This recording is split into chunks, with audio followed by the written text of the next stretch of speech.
Hello, good afternoon. Can everybody hear me? Welcome, welcome. Thank you for joining us. Thank you for joining MassBudget's Envisioning Equity virtual series. We're really glad that we have about 200 participants on the line joining us today, which is fantastic, and our esteemed panelists. Just so you all know, my name is Marie Frances Rivera. I'm president of the Massachusetts Budget and Policy Center. Hopefully you're all familiar with the Mass Budget and Policy Center, or MassBudget.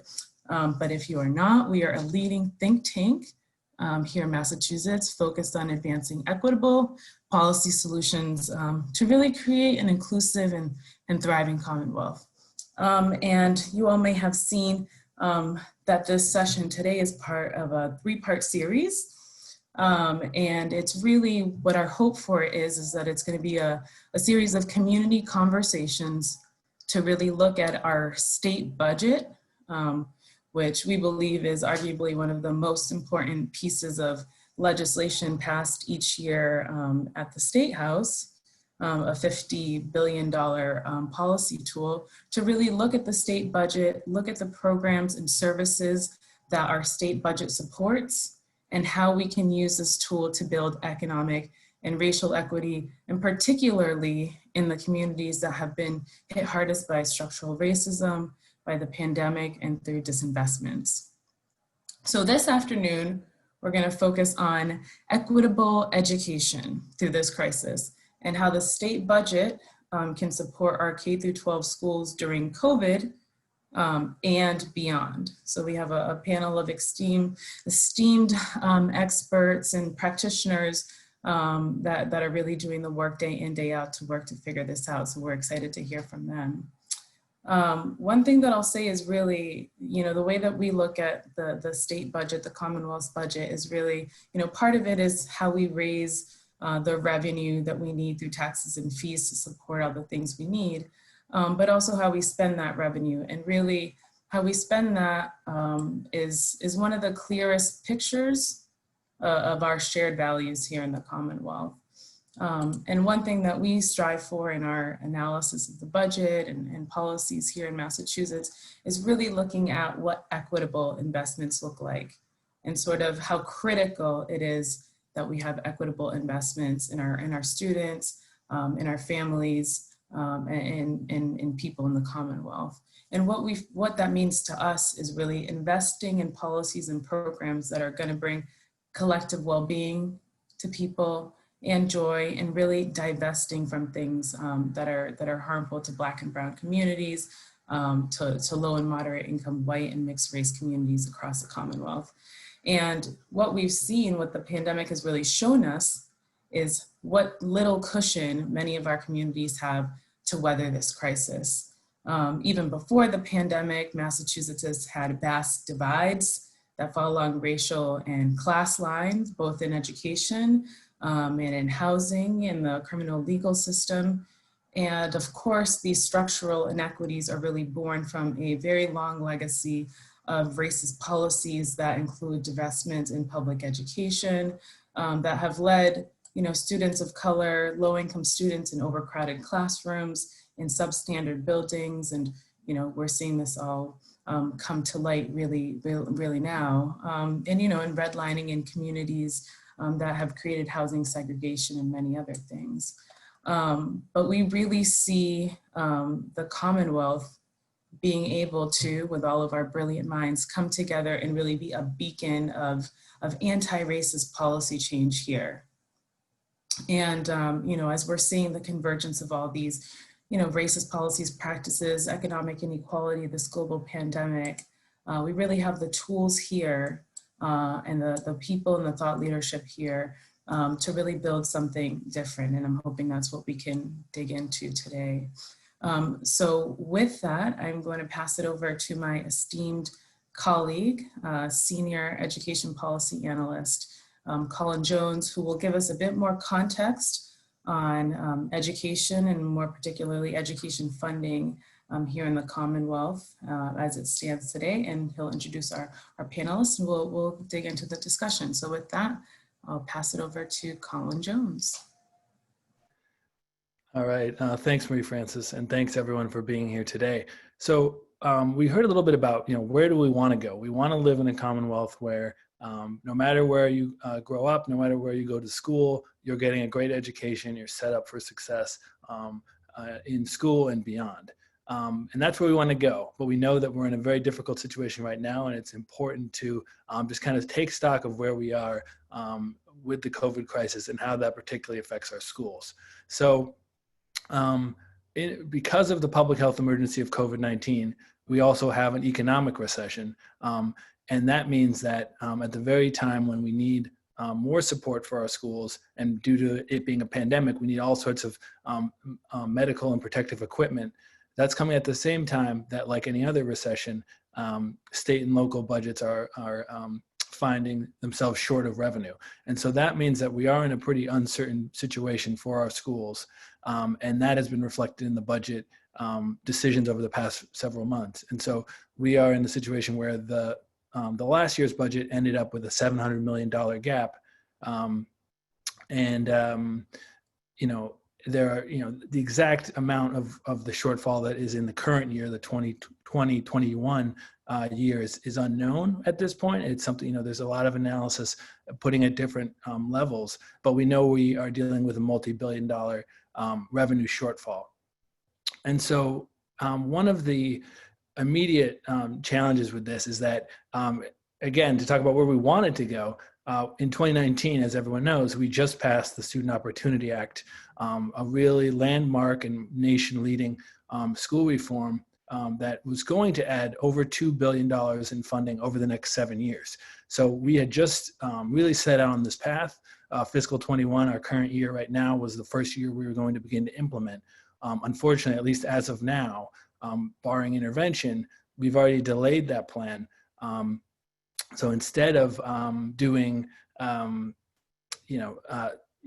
million in investment, which is the gray bar right here, which was Governor Baker's plan, or MassBudget believed that we actually needed to do a little bit more, particularly on low income, which is the gold bar here, to get to 1/7 of the SOA plan. If the vision is to do it in 7 years, we believe that you have to do 1/7 of all the components. So that's what we were talking about back in January. Obviously, a lot has changed. It was like years since that occurred.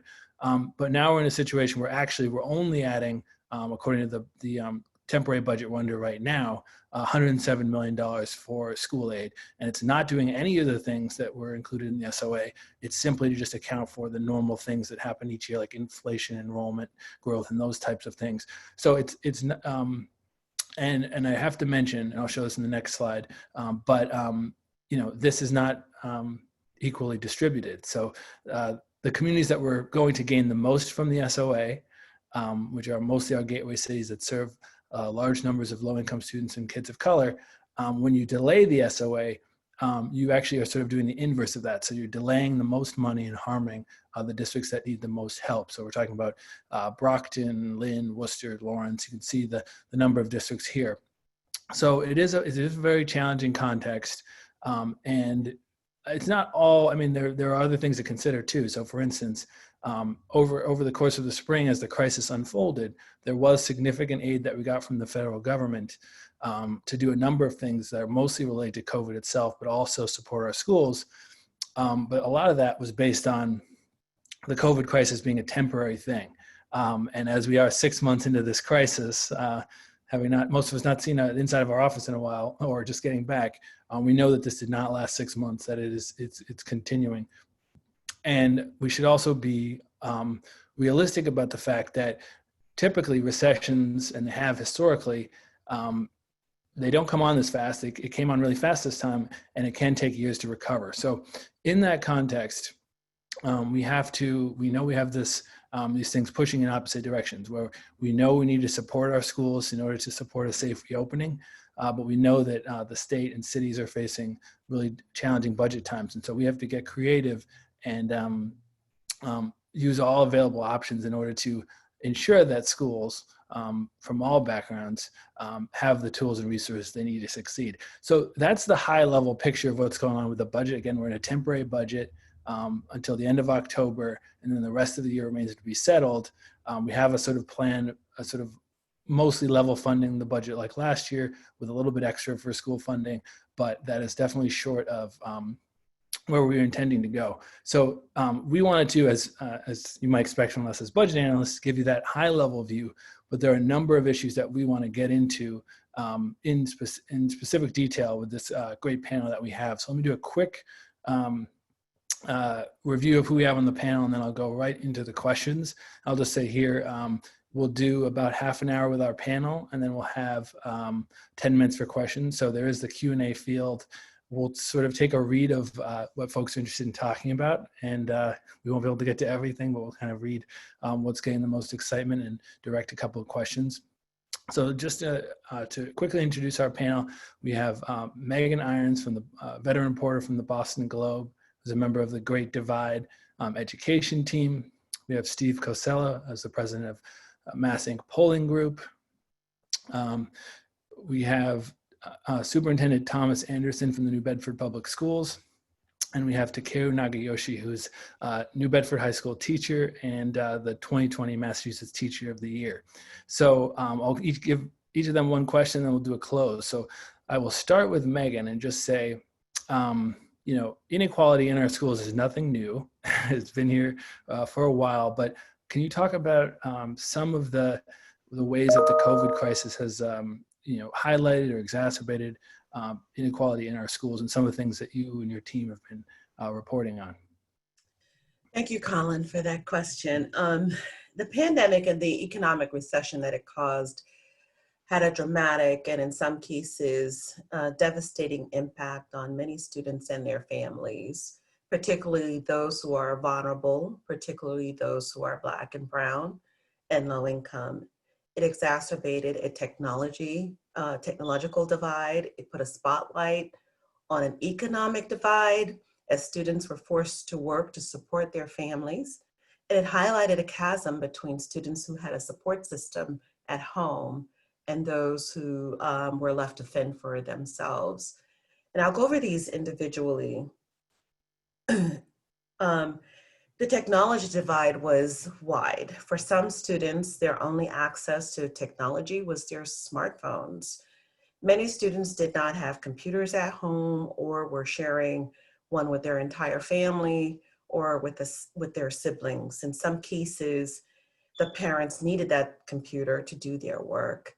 Other students lacked full access to broadband and lost direct contact with their teachers, which are essential for their continued learning. In Worcester, for example, the slow distribution of Chromebooks made it virtually impossible for the most vulnerable students to catch up. One family reported to us that it took 10 weeks for schools, it took 10 weeks after schools closed in March for her daughter and 4 other children to get 2 Chromebooks from the Worcester Public School System. And further complicated matters was a policy by the district that discouraged teachers from contacting or connecting with their students one-on-one. And for a time, the district had no idea how many students' schooling had come to a halt when school closed in March. The problems were similar in a place like Brockton, which is still reeling after years of budget cuts and layoffs that stripped the school system's technology department bare. Roughly 80% of the district's 1,400 teachers were not trained on how to run a virtual classroom, and the superintendent said that more than half of the district's 17,000 students did not have a device or internet access at home. When Brockton schools closed on March 12th, many students simply disappeared and the staff were unable to reach them. In Boston did a little better than most. Officials there scrambled to get 32,000 Chromebooks in the hands of students. But just last week, lawyers for civil rights reported that hundreds of Boston public school students who requested laptops last spring had yet to receive them. These are students with disabilities.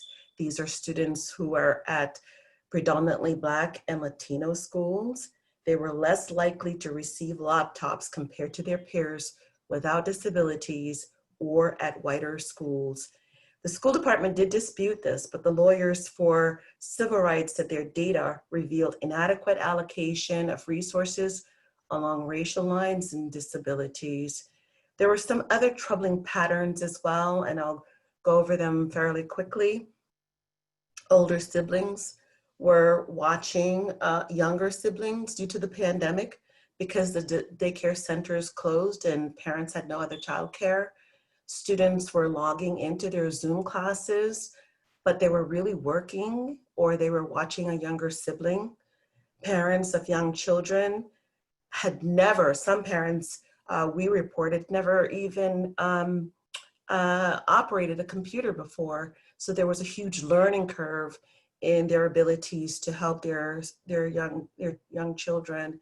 There are students who were forced to work, some in nursing homes because they were the only ones earning an income at home. And there were other reports of kids unable to log on. We reported in 1 month, there were 10,000 Boston public students who did not register online on one particular platform, making it very difficult to sort of assess who was accessing information at their education that they so desperately need. And this other point that I wanted to make out, there were families who were in high poverty districts who were reporting that they were being reported to the state because they're for neglect, because their children were not participating in remote learning. Many of these children have disabilities, they have learning barriers, they don't have the support systems at home, and they were having trouble engaging in remote learning.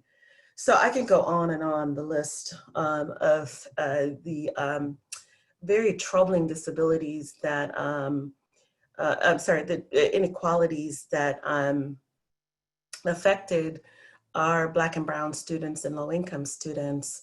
But clearly this pandemic exposed and heightened and exacerbated things that we all know to be true and things that are still, as schools have reopened, plaguing many vulnerable students.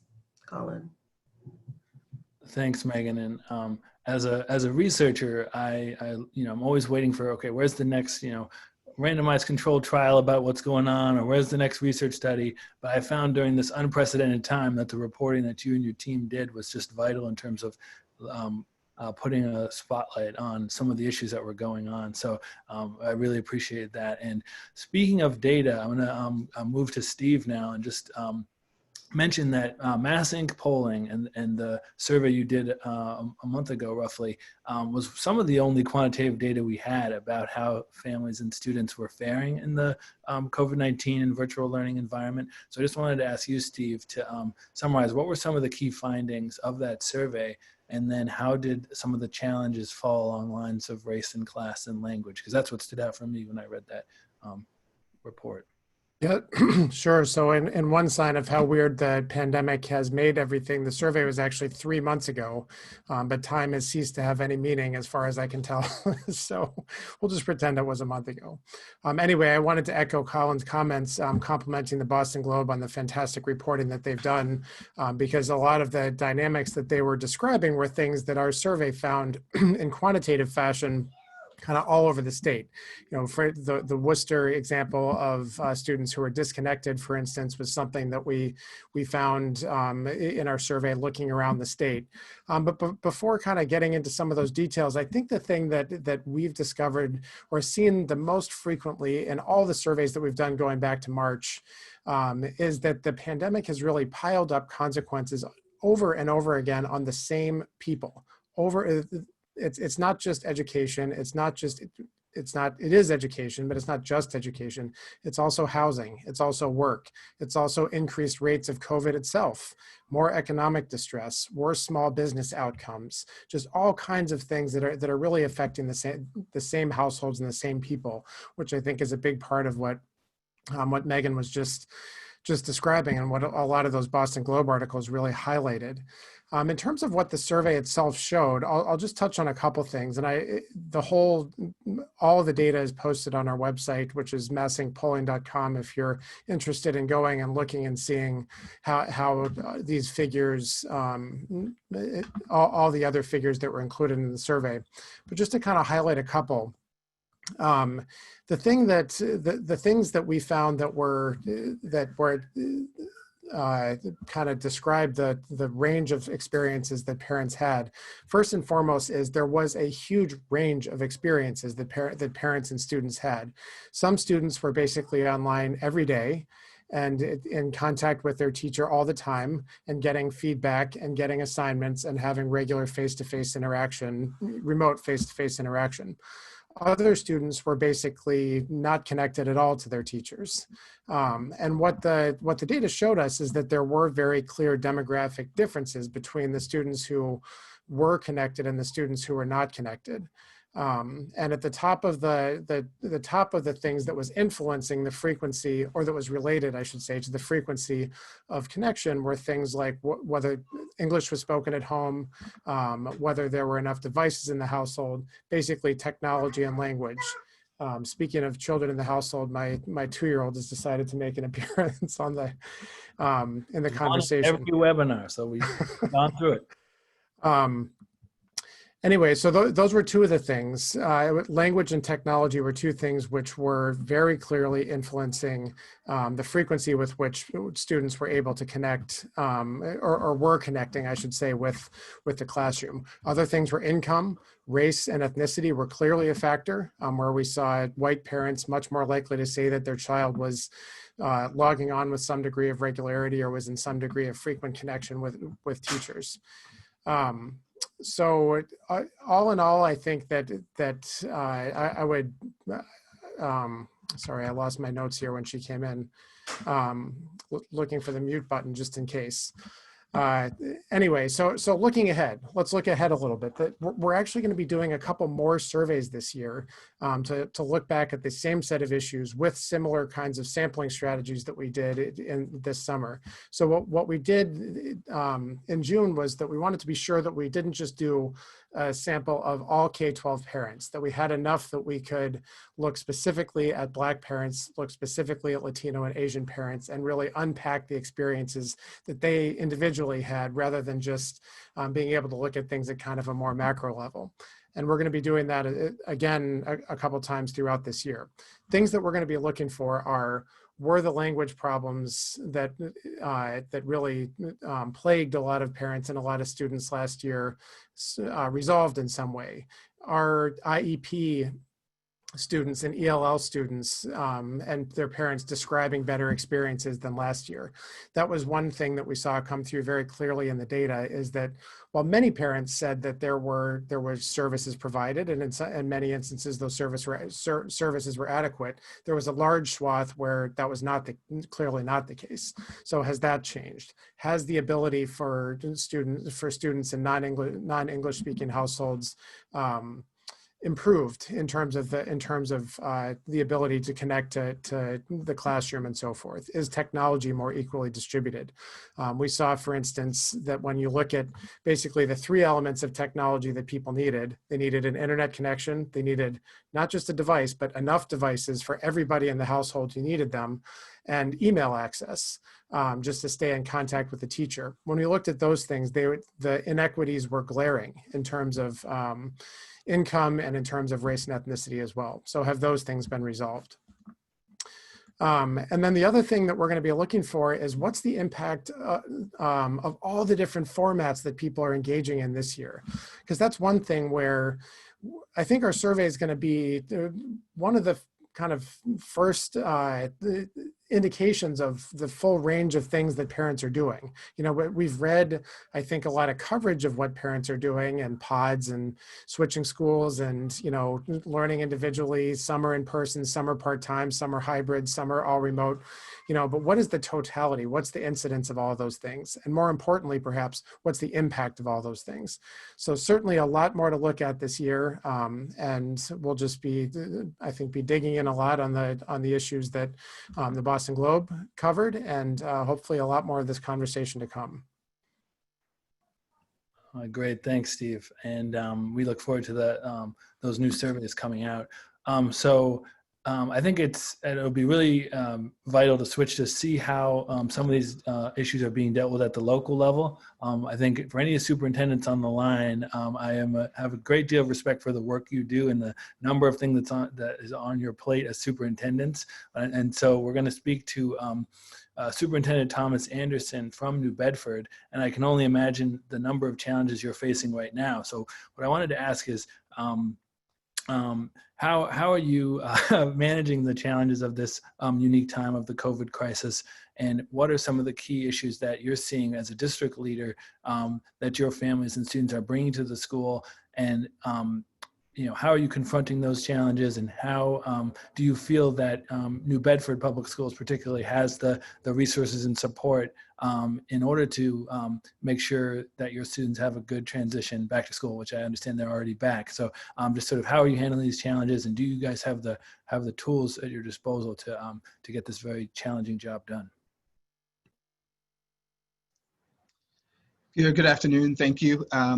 Listening to the others, it's interesting because we think about the resources, the challenges, the things that we're trying to do better than we did in the spring. I know one thing in terms of a resource that we had a little bit of a head start on is because we had started with a one-to-one device structure, at least at the high school level, and we were already moving that down to the middle school. This is the third year. It's been 2 interesting years of some of the unique challenges that we've had, but we had a little bit of a head start with the devices.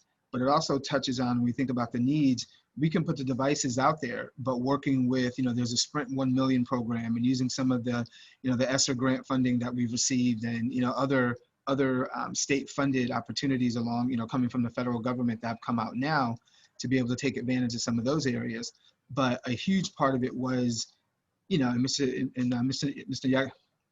Nagayoshi knows, by being at the high school, the asset it is to have those students with their own computers. So that was something, again, we had already started. So when we hear some of the other, stories from my colleagues across the state, we're all in different situations. And if I look at, our population in New Bedford, it's classified as, it's 81%, high needs. And I look at that and I'm thinking, okay, it just says that's who we are. What are the things that we're doing budget-wise, being smart with our allocated budget, seeing when we bring that forward to the school committee who approves it to go to the city council, to make sure we're being very smart about it. What are the type of investments that we've been making? So when we think about professional development for our staff and being able to do right by students and supporting them in using those devices, being able to have more outreach with our families and talking about the family engagement part of that. When we think about the budget side of it, how are we being able to fund that? And again, I know we talked before about some of the other challenges and needs as far as food insecurity. And over the course of when we were home, the distance learning remote process we had in the spring, our food services team, distributed over 100,000 meals to our population. We were a little over 13,000 students. So to distribute over 100,000 meals was a tremendous amount of work for them. So again, everything gets connected back to being smart about how we use the allocated budget, combined with the with the normal challenges that we have. So right now we think about more funding, some of the grant money that's come through to help with PPE. So we received, I think it was about $225 per student, which helps us with the equipment to be able to give to staff, and making sure that if we need masks for students and all of those other things, being able to, New Bedford has some of the oldest buildings in Massachusetts. So some of our school buildings, we have some that are one that is as new as about 3 to 4 years ago, versus a few that are over 100 years old. So we think about budget-wise, it would be great, yes, if we had more funding to take care of building those buildings, going through and kind of gutting them into everything that we need to do to have it at the highest facility in terms of being modernized and those type of things. But when we look at what it is that we're doing and making internal shifts to make sure, again, trying to stick to the budget piece, because there's a lot that we could talk about, but thinking about the budget part of it, it really comes down to how are we managing our finances? How are we sharing with when it comes to the school committee, the school board, how are we having that partnership there to make sure that I have done my job in terms of explaining what our priorities are for the district and getting their buy-in and making sure that they understand the direction that we need to go. So a big piece of, nothing is perfect. There's no perfect plan. I need to put that out there because my colleagues, the superintendents, definitely know that, it's kind of coming from all sides where it goes from, I want my child in school every day for the 5-day piece. How do I get them into cohort A versus, I'm not comfortable right now and I don't want my child in school yet.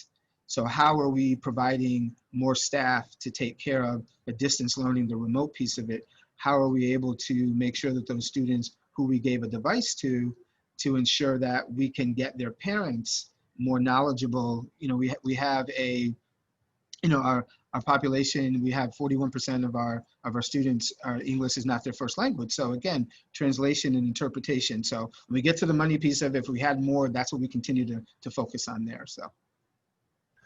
Thanks so much. And I think it seems like even more than usual, our superintendents are juggling these operational, these political and budget decisions and all these public health and safety issues as well. So it's no easy task. And I think that we can always think, how can we support the work you guys do? So I would like to move on to Takeru Nagayoshi, who's a New Bedford High School teacher and our Teacher of the Year. I think that it would be really great for us to talk about what has been the preparation process, and now that you're back in school, what are the challenges of being a teacher in the classroom? So all the operational and so tactical. How do you teach online? How do you teach in brick and mortar? And then also, if up to this point, have any stories of your students or your colleagues really stood out as you're a couple weeks now into the new year? Yeah, absolutely. So to just give everyone some context, we just started school last week, and like the thousands of schools across the country, we are doing a hybrid model. And so at New Bedford, we have different cohorts of our students coming in that are being phased back into our buildings across several weeks. And because I teach upperclassmen, I don't actually see my kids in the buildings until late October. But we have begun virtual classes, and I've been teaching live on a screen in an empty classroom every day. And I think a lot of teachers, myself included, will agree that we are struggling with morale. We get our energy, right, and motivation from our kids. And so teaching to these tiny little avatars on screen has not felt fulfilling. And notwithstanding the learning curve that's associated with reimagining what it means to distribute our craft and our content on a completely different platform. As far as like what preparation looks like this year, there's only so much that you can prepare when you're dealing with, an uncertain variable, right? And so I was actually on both the state and the district's task force to ensure that we have a safe reopening back early in the summer. And even though Massachusetts, I think, was in many ways ahead of the game with its planning, by the time we were ready to release our initial guidelines in mid-June, the cases started to spike all across the country again. And I raise that because I think it highlights the inherent uncertainties at play and how that uncertainty permeates every single decision, not just from a policy and budgeting perspective, obviously, but also how teachers plan and build learning communities for their kids. And I was really struck by this the other day when I was designing my curriculum for the year, and I'm thinking about the objectives and the assessments and activities in the big backwards planner. And it really dawned on me that I don't even know what the AP exam is gonna look like in the spring. Is it gonna be different from last year? And how's that gonna impact what I teach? I don't know if my kids are actually coming back in October because it's pending and it's contingent on the coronavirus transition rates, right? And that's also gonna impact the learning that I already prepared for the month. I don't even know if my kids I have who are in front of me right now can or even should be prioritizing their academic work, when sometimes, just as how Meghan mentioned, the most pressing issues in their lives are more existential than schoolwork. And so I feel like it's that preponderance of uncertainty that not only makes even the best amount of preparation feel like it's never enough, but it also weighs on us emotionally, mentally, right? As far as challenges are concerned, on top of the things that I just mentioned, I'm feeling two things right now. And so the first thing I wanted to reiterate some of the points that Meghan brought up, the socioeconomic needs that our students are facing. So New Bedford High, as Mr. Anderson has mentioned, is a high needs district, and we do have a lot of challenges. And when I think about what begets the academic challenges that we have faced in the past, it's not a reflection of who our students are or what they're capable of, right? They are oftentimes reflective of these broader issues. And to those missing students that we've discussed and that were mentioned in the Greater Divide, I could tell you about mine, right? When the spring pandemic happened, and when I noticed that a couple of kids weren't showing up, I at first thought that maybe they were taking advantage of the chaos, especially because they're all AP students and I expect better of them. But when I'd check in with each of them, I'd find out that these kids couldn't make any of my live classes. And they would tell me things like, Mr. Nagayoshi, I have to look after my younger sibling. And when I am in your class, he is crying the whole time, so I can't concentrate. Mr. Nagayoshi, I'm an essential worker right now. And because everyone else quit their jobs there's so many more shifts available, I have to be there. Mr. Nagayoshi, I don't want to come to your class because I have to sacrifice my own smartphone data to come to your Zoom session. Mr. Nagayoshi, my family just contracted COVID because they were asked to carry on more shifts. Mr. Nagayoshi, I'm depressed because my parents were laid off. And I think when we're trying to address a lot of these issues that are happening in schools through an academic lens, as is often the case when we think about education policy and budgeting, we fall short, right? And so even though I've been energized, even in education discussion spaces around remote learning strategies and all these cool technology features, especially as a content instructor, as a teacher, especially as a teacher in a community like New Bedford, I've really felt how the ways in which we talk about education issues can sometimes miss the mark. And so we really need to make sure that a lot of our decision-making centers equity, that our system is designed with our highest need and most vulnerable populations in mind. And another thing I wanted to mention, I didn't really hear too much, was about the socio-emotional needs of our students and teachers too, right? We're all Zoom fatigued. We're all uncertain about the future. We're all grappling with our life being upended. And now imagine yourself not having the prefrontal lobe development to navigate these pressures in a healthy pro-social way. As educators, I think it's important that we have to be equipped with the tools to help our students navigate their mental health and motivational issues, that we have the language to encourage them, to invest them in our new reality, and to also hold them accountable to their work. And it might sound a bit counterintuitive, but sometimes to do that, I think, means to put our academic roles on the back burner and to treat our children as people first, scholars second.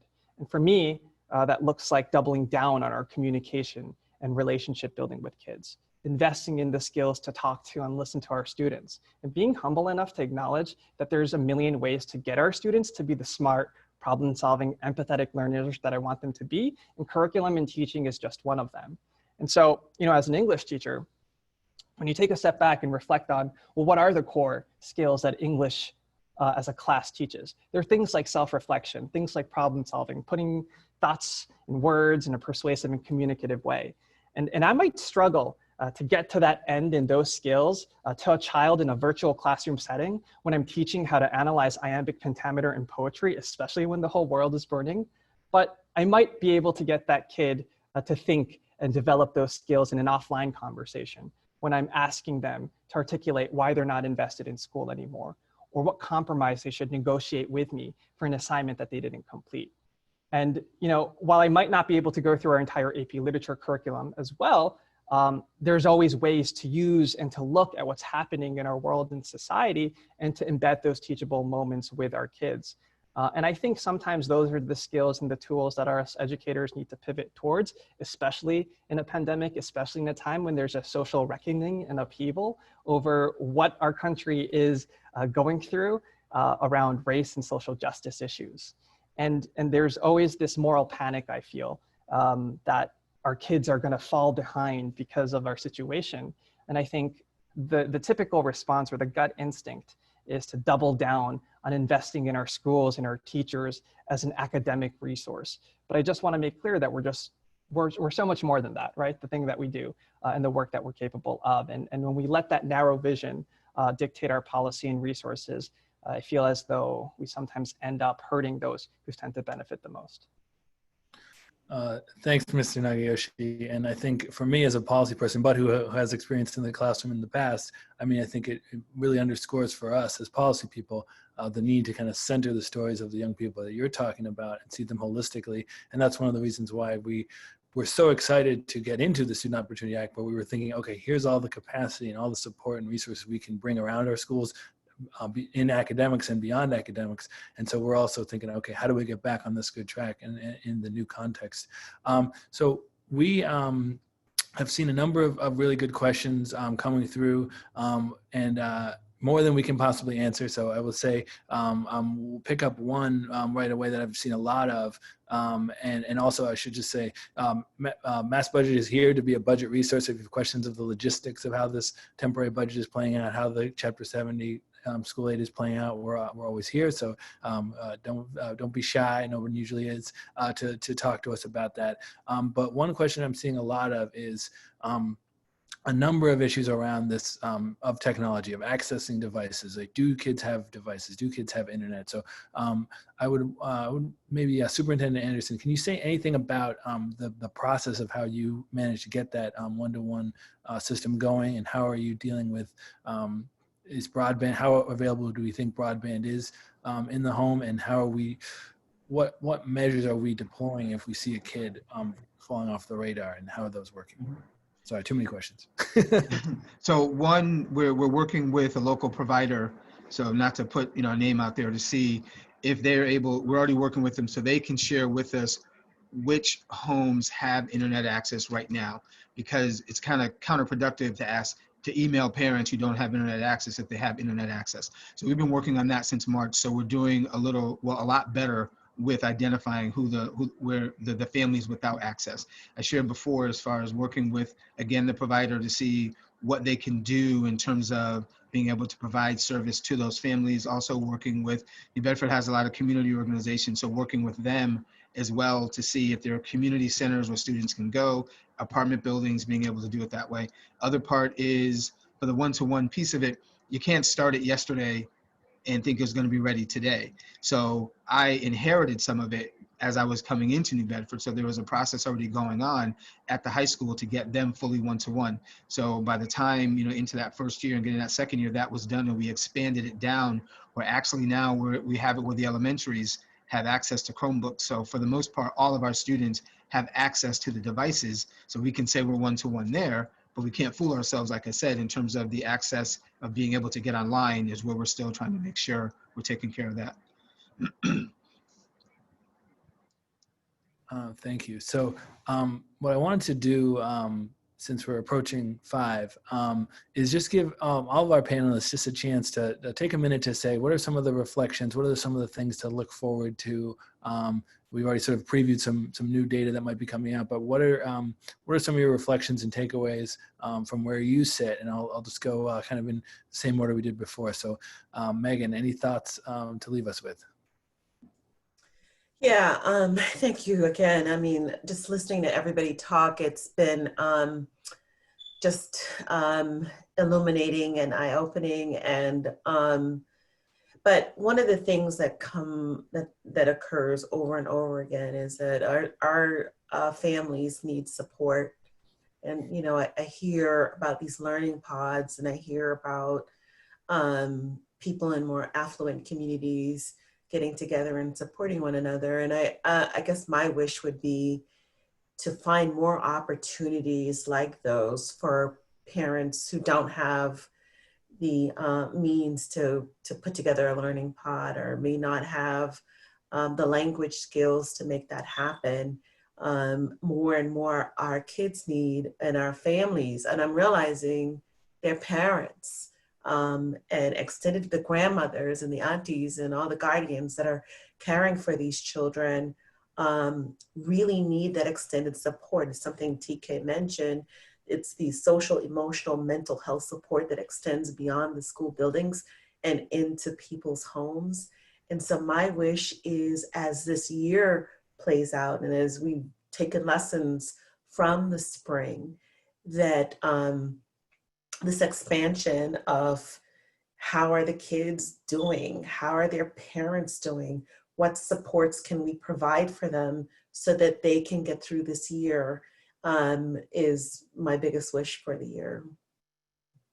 All right, great. Thanks so much, Meghan. All right, Steve.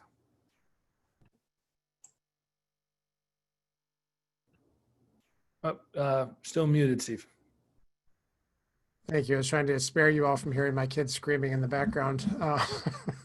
But I just wanted to echo Megan's comments, saying thank you all for your comments. TK, I found your stories and of your students to be particularly interesting and just reflective of a lot of the stuff that we were, or it kind of brought a lot of the data to life that we've seen these things reflected in the numbers. But I think the one thing that I would hope as we go forward is that we in that are in any way sort of orbiting around the policy community would use our voices to just remind those in places to make decisions how many compound impacts the same people are facing over and over again.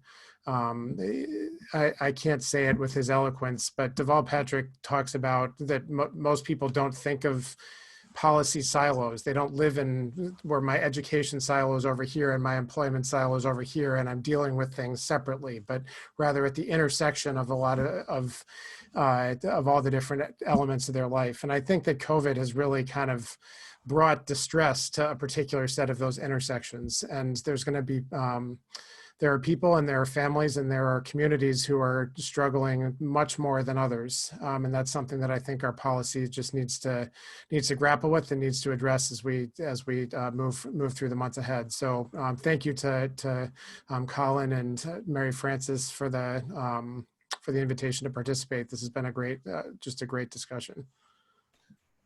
Thanks, Steve. And one quick point I wanted to highlight that I do see a lot of in the questions is, it is the question of homeless students. So what do you do when you're doing remote learning from home and you don't have a home? I think there's a number of issues in terms of the situation that they're facing, the need to figure out connectivity. The normal things that we would do would be busing kids around, right? But we can't do that necessarily in the same way right now. So I did see a number of people talk about that specific issue and a number of other things. Thomas, any closing thoughts? Thank you. The only, and again, we appreciate the opportunity to be able to share some thoughts. And we're in the business of people. And so we think about education. We know that right now the anxiety level is high. And Mr. Nagayoshi knows when I do those all staff meetings, they have to watch these 3 little silly roads that the slide that I put up every time, and we're going to continue to do it. But it's really focusing on operations, culture, and academics. We have to do everything. And understanding that everything ties back to the classroom. How are we supporting that teacher to remove those obstacles and make sure that all students are learning no matter what different needs that they have and how we're able to support that. But just really emphasizing the point about we're all anxious right now, everyone. There was a question in there I saw, we talk about we can't really do backwards planning right now because that's what we live on as educators, but it's fluid. And we know that there are certain things that we can control and certain things that we can't. And it's just really taking a moment to understand and be more compassionate with people as we try to work through this. So doesn't mean we don't need more money, but we still need to be compassionate about how we operate. Thank you. All right. Thanks, Superintendent Anderson. Mr. Nagayoshi. I actually wanted to circle back to that question. I think it was Lisa who asked about what do I do as teacher? Given the impossibility of backwards planning, and I was hoping I can merge my answer to that with my closing. And I would say it's about letting our students guide us and centering them in their own learning and making sure that they are the ones who feel empowered to take initiative of their own learning experience. And Marie Frances early on before the panel asked me if I can talk about how I am unpacking anti-racist discussions in a time of national reckoning around racism and social justice. And when the George Floyd protests happened, actually, I felt this pressure to teach it and to make sure that I had all my facts straight and had this PowerPoint ready and knew exactly which questions and primary source texts to delve in. And I was so surprised when I opened up my Zoom session and my kids were the ones who guided the entire discussion. They were the ones who asked me if they can create an optional space to unpack and process what was going on. And it was in that moment that I realized that it is our students who are hungry and who are going to be having the future. And it's our responsibility as the adults in their lives to co-construct that with them. The last thing I want to say is that being in our field, especially when we are centering equity, the reality of what we're dealing with can be depressing. I had to talk my partner off the ledge the other week for reasons that I will not repeat. But I think it's important that in our industry at the same time, we have to be optimistic always, unapologetically optimistic, critical and angry, but hopeful and optimistic. And sometimes that's our only option. Thanks so much. And those are all great thoughts and many things to think about. You know, it sparks a lot of inspiration and for me to hear from all of you, and it reframes the kind of work that we need to do as policy people. And I still see a number of questions on the type of budget wonky stuff that I would love to get into, but we are running a little bit short of time. But what I will say is we're going to be tracking all the developments. We are on the onset of a budget process that will have to conclude by the end of October to fund the rest of the year. There's a number of issues we have to look at. We have to look at what we're going to do with SOA. We have to look at, I think, first, preventing harm from the COVID crisis. So things like if people are disenrolling, if people are moving kindergartners maybe to daycare, not holding districts responsible for the declining enrollment, so we can at least kind of hold people steady at a certain level and then begin to push into the new funding and investment that we were hoping to go through for the SOA. And I absolutely understand from our attendees that they want to get into, okay, what do we do? How do we solve some of these issues at the high level with the budget? So let me pass it off now back to Marie Frances to talk a little bit about that and to close today.